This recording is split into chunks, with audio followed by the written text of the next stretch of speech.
Hey there, listeners. Welcome back to the second episode of The Queer Quarters. I'm Jason, and I'm joined by our amazing co-hosts. Hey, I'm Nevaeh. And I'm Ashleigh. And today we're diving into a topic that many can relate to, stereotypes and social ideas within the LGBTQ plus community. Coming out was the beginning of our journey. Now we're here to challenge the status quo, unpack stereotypes, and redefine the narratives that often confine us. From misconceptions to societal labels, we're delving into the nonsense, sharing personal stories, and exploring how to break free from these limiting beliefs. Also, it's about more than just breaking down barriers. It's about empowering ourselves and others. Join us as we explore ways to dismantle these stereotypes, foster understanding, and pave the way for more authentic, inclusive representations. So, get ready for an eye-opening conversation as we question the norms, challenge stereotypes, and work toward a more accepting and diverse world within the LGBTQ spectrum.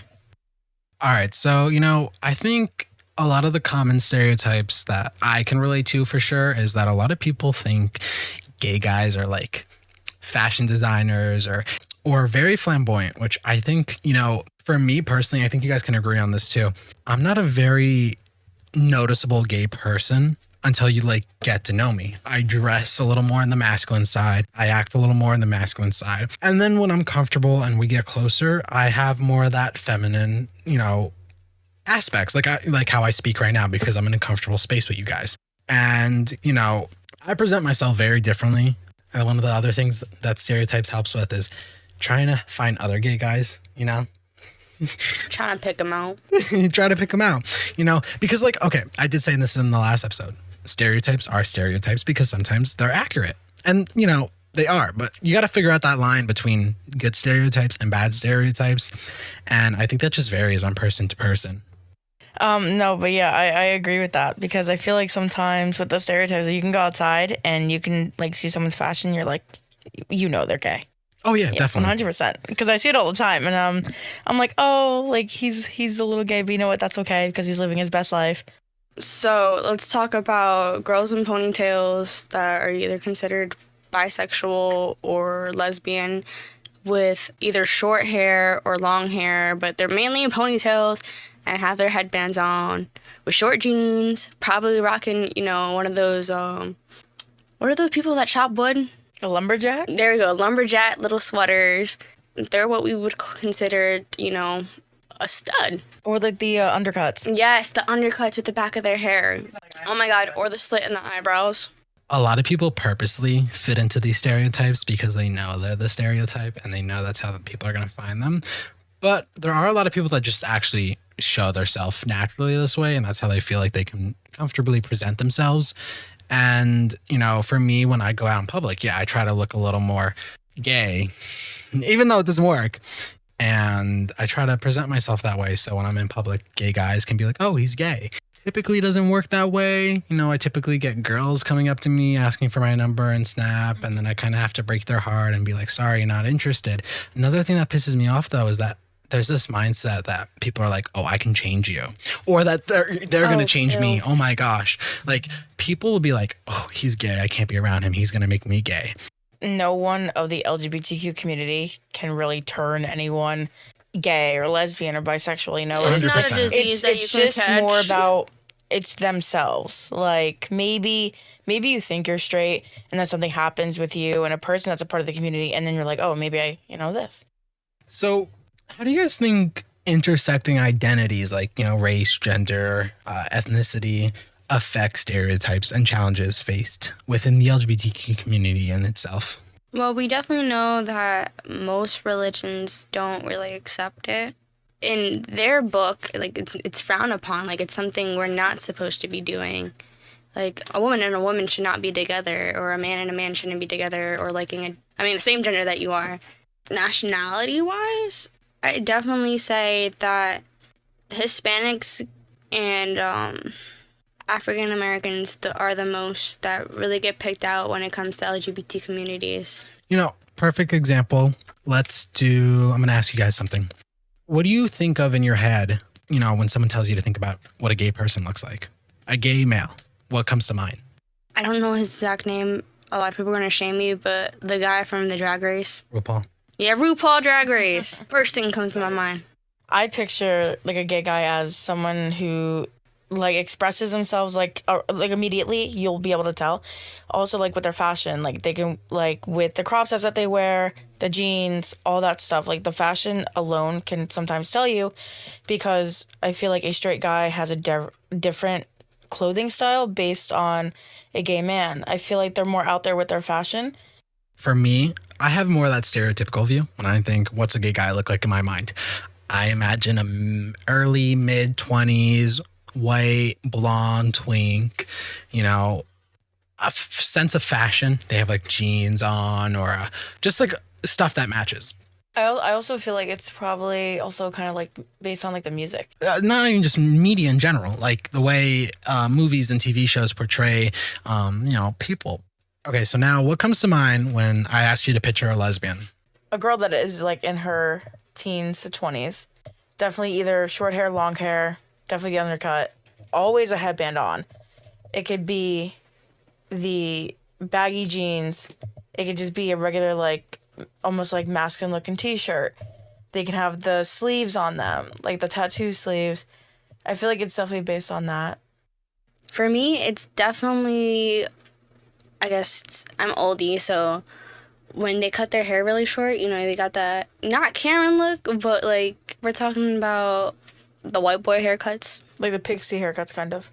Mostly that. Or like when they have them like faded all the way down. And then I see, like I said before, those wood chopper, like little sweaters. And then jeans, definitely bagging jeans. Always nice sneakers. For me, my stereotypical view of a lesbian is that butch stereotypical view. That's exactly. Very common. That's what I picture. And like I said, I'm not wrong for picturing that, and anyone else out there is not wrong for having those stereotypical views, because in their defense, it's just how media portrays it. Now, if you don't experiment, if you don't open up your eyes to other possibilities and other people in the world and understand that there really are different people, then you are the stereotypical person that is in the wrong. So, I do understand that LGBTQ people come in different shapes, colors, sizes, all that. Everyone comes from different backgrounds and different experiences. And, I have gay friends that aren't white. I have gay friends that, I do have some that are Middle Eastern. I do have some that are Black. I do have some that are Hispanic. And, I have gay friends that are short. I have gay friends that are tall. I have gay friends that are masculine. I have gay friends that are feminine. I mean, he has one fish, red fish, blue fish, all type of fishes, But, when I am in public, I do look for that stereotypical gay guy because my gaydar is not functioning.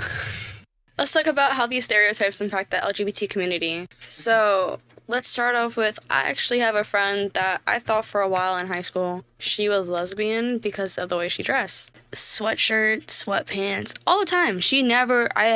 I only seen her hair down maybe twice throughout 2 years. And I asked her one day, I was like, hey, by any chance are you bisexual or maybe even lesbian? Because I also never seen her talk to a guy. And she was like, I'm straight. And the amount of people that would come up to me since I was friends with this girl that was asking me like, hey, is she gay or is she lesbian, And I was like, no, she actually straight. Everybody be surprised. I'm like, how can you be so surprised on something when it's only by her looks? Like, why do you have to base, someone's, liking on their looks? Yeah, it's like a girl can be a tomboy and is straight.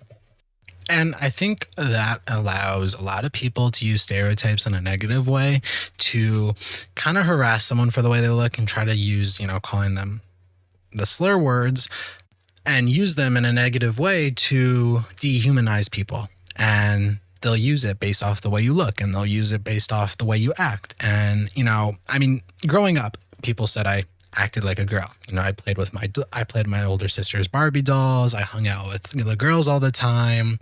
I always got into drama talks with girls and all this and that. And that's seen more as a girl thing. And so a lot of people would say stuff about it. And, yes, I ended up being gay.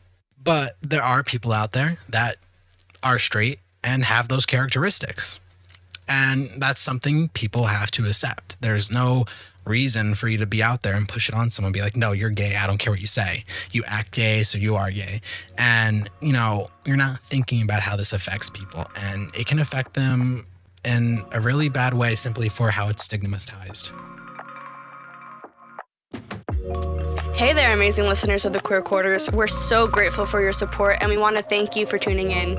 If you're enjoying the podcast, we would love it if you shared it with your friends, family, and on social media. Let's spread the joy and grow a vibrant community together. We also have some exclusive merch available on the Instagram page. Head over to our profile, click the link in our bio, and explore our range of goodies. If you can't find what you're looking for, feel free to drop us a message. We have more options available, and we'd be happy to help you out. For those of you who want to take your support to the next level, consider supporting us financially. Donations via PayPal, Cash App, or Venmo help us keep this podcast running smoothly. You can find more information about our payment options by clicking on our link in our Instagram bio. We appreciate your generosity and support. Thank you again for being amazing supporters of the Queer Quarters. Now sit back, relax, and enjoy the rest of this episode. Have you ever faced discrimination or judgment due to stereotypes? And how did you handle it? All right, so I guess my personal experience is I looked stereotypically like a stud for a while. I had the common two slits in my eyebrows, common nose piercing, not on the left side because the left side's straight, the right side is gay. My dad actually asked me when I got earrings, he was like, which ones are you going to pierce? I said both. Like, nobody really cares. Like, everybody's looking different. Everybody's dyeing their hair crazy colors. Everybody's, a lot more fashion that's coming back is, like, from, like, later events.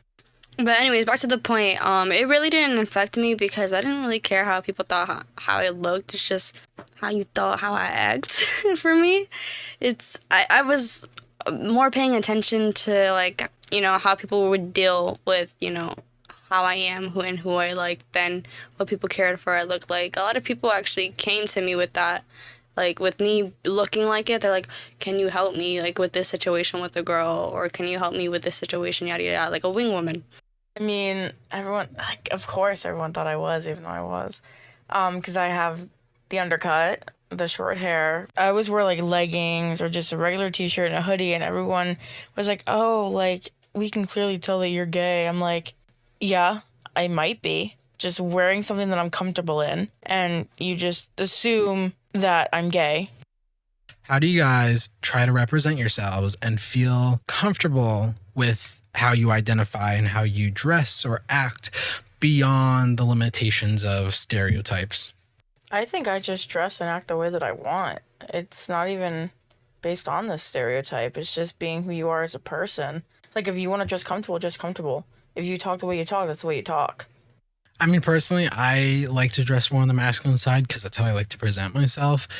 I do have a fear of presenting myself as a stereotypical gay, not only because it doesn't fit my personal identity, but for also the fear that someone's going to hate crime me or discriminate against me, and I might end up, best case scenario, I get a slur thrown at me, and worst case scenario, I end up on a corner of a street, beaten. Which in my area doesn't happen often, thankfully. But for other people in other areas of the world, it means death. So, I think stereotypes play a big limitation on how people want to represent themselves because they're fearful of being misinterpreted by someone and, dressing some way that they feel comfortable, and someone interprets that as, oh, you're gay, and now now I'm going to beat you up and make fun of you for it. So, yeah, for me, honestly, I don't dress up for nobody. You see me out on the street and you're going to think I'm a hobo. You look like a bum 24/7. No, I do. Certified bum. I do not dress to impress anybody. I don't care. I really don't. This is probably like one day in the month I go out and I'm like, okay, let me throw on some makeup and actually get pretty. Back to the media representation. I think one of the big things that could help break a lot of these stereotypes is if the media introduced more diversity within their characters. Oh, yeah, I could talk about so many shows. Oh, yeah. I mean, one of the ones I think and I talk about this a lot, this show, because I absolutely love it, is Love, Victor. It's a TV show from the adaptation of Love, Simon, which Love, Simon takes, they do have a little diversity in there. but not so much in the main character. For the TV show Love, Victor, though, oh my gosh, I love that show so much because of the diversity they show. The main character is Hispanic, very religious family, and one of the guys he ends up liking is Middle Eastern. And I love that diversity because it shows you how other people from different backgrounds handle being homosexual or lesbian or bisexual or anywhere else in the in the LGBTQ community. And amongst other ones, the classic Will and Grace. You have Will, who's this laid back, very masculine type of gay guy, and then you have Jack, who's this very flamboyant and more on the feminine side, not by much, but he has more of that stereotypical back then, fashionista, high-pitched voice, and that gay idea. So I think when TV shows and movies introduce these different characters, it opens everyone's mind to beyond that basic stereotype that a gay guy is just this, whatever idea they have in their mind. Honestly, I really don't either have anything to add besides the fact that, again, we have so many shows and so many movies that only picture us a certain way. Mean Girls, that one dude. Oh my Damien. God, Pink! Yeah, another stereotypical too gay to functions gay boy. How can we address stereotypes while considering the diversity and varying experiences within the LGBT spectrum? I think one of the biggest things that anyone can do, whether you are or aren't a part of the community, or if you are or aren't an ally, is to just be open-minded that everyone presents themselves differently. Yes, some people who present themselves a certain way are actually that stereotype. But you need to understand that not all of them are. And I think rather than putting someone in that box for them, you should allow that person to specifically say where they are in those boxes, whether it's this box or that box, the red box, the blue one, the green one. Don't just say, oh, they're yellow. Don't put them under labels based off of their characteristics, because that's something that they can't necessarily change. That's something they're constantly building off of. That's something that's always going to be a part of them. And yes, they're always changing and they're adapting to their current time and the people they hang out with, but those characteristics generally stay the same. I think allowing people that freedom to be able to say, I'm this and I'm that, and accepting it and acknowledging it is the best thing society can do, rather than indulging on the idea of, I'm just going to put you in that box and have a happy, merry day because it leaves me less work.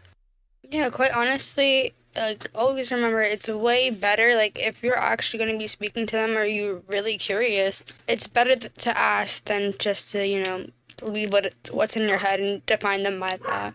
I think very important questions to ask people before you have this preconceived idea of them is, what are your pronouns? What do you want me to call you by? Whether it's a nickname, a name, how do you identify sexually or through gender?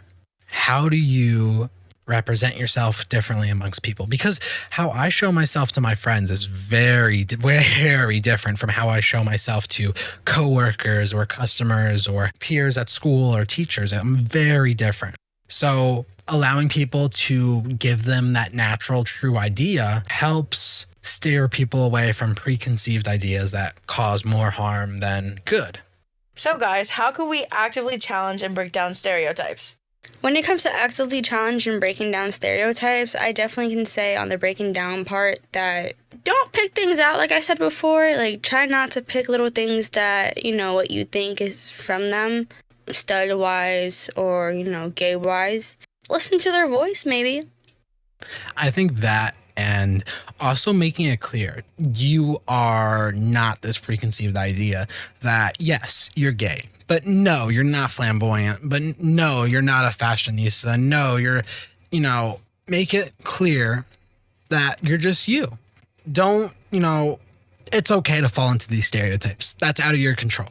What is in your control is how you handle them. And I think, knocking someone on the head every now and again and going, don't think like that, and prove them wrong. Yes, I have a high-pitched voice. Yes, I have a feminine voice. Yes, I wear jeans all the time and hang out with girls, but I do other things. I play video games, I read books, I have good grades, and I want to become a cop. I want to join the federal law enforcement, like Homeland Security and whatnot. And I'm thinking about the paths I'm going to take, like, through the military or through college. And that's not seen as a very stereotypical thing. Choosing my path and not letting it be chosen for me, I think, is how I can break down stereotypes, making it clear that this is who I am and not that preconceived idea that you have in your head. Sure, there are gay people that might be flight attendants. There are gay people that are hairdressers. There are gay people who are drag queens. There are gay people who are big in the fashion business. Work in restaurants. Or waiters or singers. And, but you also have to understand there's straight people there. And that's what people don't realize. They're so used to this idea of just straight being the norm, of straight being there.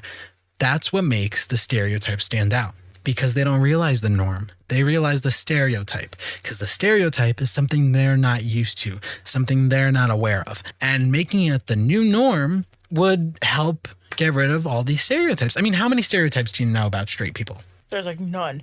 Straight people are really good with cars. And if any of the listeners have any stereotypes, feel free to send them in to us. Men, there's a stereotype that men are supposed to be manly and supposed to go be lumberjacks, plumbers, mechanics, those like manly blue collar jobs. And that, I think, is what makes the gay stereotype stand out so much, because it's completely the opposite. We're not seen as manly, yet we have many manly gay people. I mean, there are gay Republicans, believe it or not. That is a thing. A lot of people see the gay and LGBTQ as Democrats. They come in all different shapes and sizes. I mean, I think what a lot of people think too is that if you're gay, all of a sudden you're so accepting of the LGBTQ. And believe it or not, there are a lot of gay people in the community and a lot of trans people and a lot of lesbians that are so hateful to the other people of the community. I mean, there's this one guy that texted me and, was like, I don't like your podcast because it has the word queer in it, and queer is an umbrella term for the whole LGBTQ. And the reason I don't like that is because it associates us with those gender neutral and transgender people, which I don't agree with. And that shocked me, because how can you be in such a loving community and hate your fellow brothers and sisters that are going through the same stuff as you did? Because it is, like I said before, we do come in many differences. Not everyone is the same. Not everyone has the same story. Not everyone has the same experiences. So, Ashleigh, what's some advice you would offer to someone facing stereotypes? I would honestly say to them, don't listen to them, because they're just trying to label you as someone that they're trying to turn you into. And you shouldn't listen to that, because you're your own person, and you shouldn't make yourself into someone that people are trying to label you as. And Jason? What I would recommend is, and I said it before, just don't let the stereotypes define you. Don't think you need to fit into a stereotype to make other people comfortable or make other people proud. Just fit into who you are as a person, into that skin of yours that you're comfortable with, however it may be for you, and make it loud and clear who it is. One of the biggest things I deal with is when family members or customers or people I knew from a while ago that I, just happened to walk into all of a sudden, and they're like, oh my gosh, you've grown up so much. How are you? Do you have a girlfriend? My first answer is no, I'm too focused on school. I'm too busy on, with work and sports. And it's not necessarily a lie. I am very busy. But for me, I kind of have this fear of them lashing out at me. So I kind of fit into that stereotype by doing that. And I think what I'm trying to start doing more is make it loud and clear. If someone comes up to me that I know and they're like, oh, do you have a girlfriend? And, I'm just going to go straight up and say, no, I'm gay. And I think that's something, a lot of people should come out of the comfort zone to try, because you're making it clear who you are. And if you're not, you're allowing people to continue the stereotype, because why do you think you have any right to come up to someone and ask a personal question to start a conversation and expect this preconceived answer? Because you expect them to say they have a girlfriend. You expect them to have a girlfriend because you look at guys and you see a well, handsome man and you think he must be straight. He must, he'll end up with a lovely woman. That is my advice for people to challenge. And I'm telling you right now, and I make this a promise, I'm going to start challenging that myself. I'm going to put my foot down and I'm going to tell people, no, I'm gay. Make it loud and clear. Because guess what? In another year, they're going to come back and be like, oh, you still don't have a girlfriend? I'm going to give them the same answer. Sure, it doesn't hurt them in any way, but it hurts me. I think at the end of the day, a stereotype shouldn't define you as you are, like who you are as a person. Live who you want to live, be who you want to be, say what you want to say, and do what you want to do. Don't let anyone tell you otherwise. We also have organizations here that have been seen making strides in combating stereotypes within the LGBT community. So I want to give a good shout out to the Trevor Project, GLAD with 2 A's, P Flag, It Gets Better Project, True Colors United. Thank you so much for sharing our stereotypes and sharing how we shouldn't really be focusing on that and explaining more of the idea and where these stereotypes came from. Now that concludes our episode, and I hope you guys liked it. We want to remind everyone that we are thankful for you being a part of our conversation on the Queer Quarters. We have delved into the intricate web of stereotypes and social ideas, seeking to break barriers and foster inclusivity within the LGBTQ community. Remember, challenging these norms is a collective effort, and your voice matters. At the Queer Quarters, we're committed to celebrating the authenticity of every individual, offering a platform where diverse stories intertwine and inspire. Share this episode with friends, family, or anyone curious about reshaping perceptions and advocating for acceptance. Stay tuned on our social channels for updates, engaging discussions, and more insightful episodes. We're here to build a community where everyone feels seen and embraced. As we sign off, carry on embracing your uniqueness and being an advocate for change. Remember, your journey matters, your story matters, and you're a part of a vibrant tapestry of voices. Until next time, keep finding your truth. This is the Queer Quarters, always here to amplify your story. We're signing out. Bye.